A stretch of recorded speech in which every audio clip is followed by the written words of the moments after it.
All right, here we are in Adobe Illustrator. I'm going to show you how to manage your artboards. So I'm going to go to File, New to create an artboard. And it's just 8.5 by 11 is what I got it at, inches, and I have it as portrait. You do whatever you need to do for that. And I'm quickly going to draw an ellipse so we can have some artwork to play with. Okay, here we go.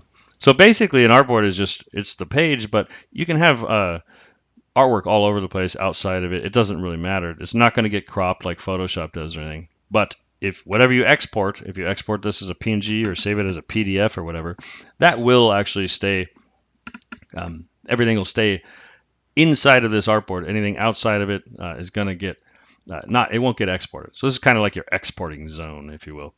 But yeah, you open up the Illustrator file or you open a PDF inside of Illustrator and you'll still see all this stuff outside. So that's one thing. Let's go up here to Window and Artboards and Window and Properties. And you can see like the properties has the properties of this ellipse, and this just simply says Artboard 1, which is this one. And this is your Artboard tool. You press Shift O to get to it or just click on it. And you can see properties is now based on our artboard. You can even change the size right there if I wanted to make this thing, skinnier, whatever I need to do. Size right there. And there's presets here, letter, so on and so forth. I can scroll up and I can actually set this to fit to artwork bounds. Watch this. If I do that, it's just going to make the artboard the same size as my artwork. Really powerful for just exporting like a PNG or something like that you just need it to be right to the size of the artwork. That's how you do it. It's in your presets, in your properties. Pretty cool.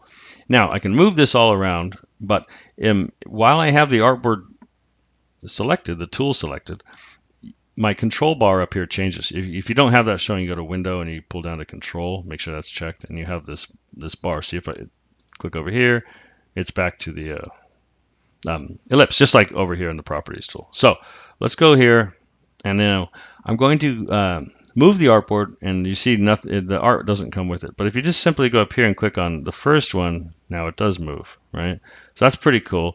Same with scaling. If you scale this thing to change the size of it, it won't go. But if I click that, now the artwork goes with it, right?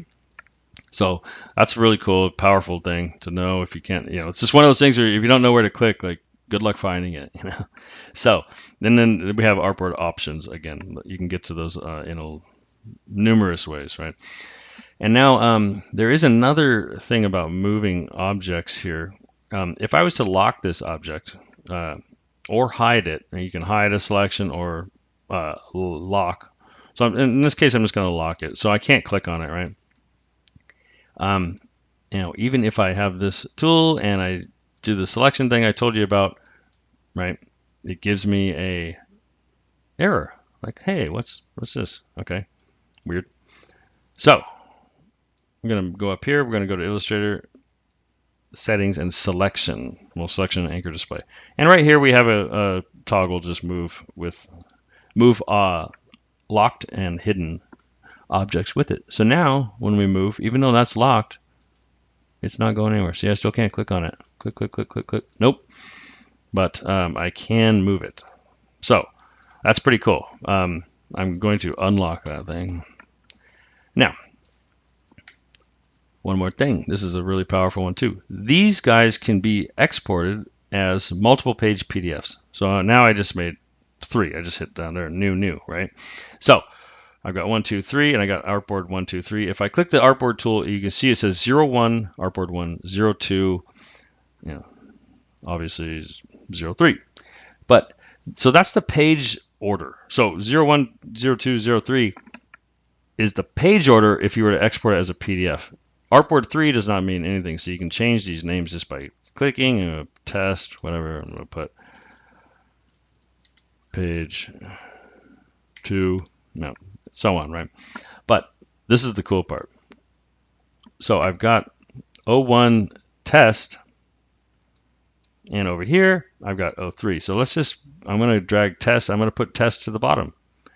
Now look at this.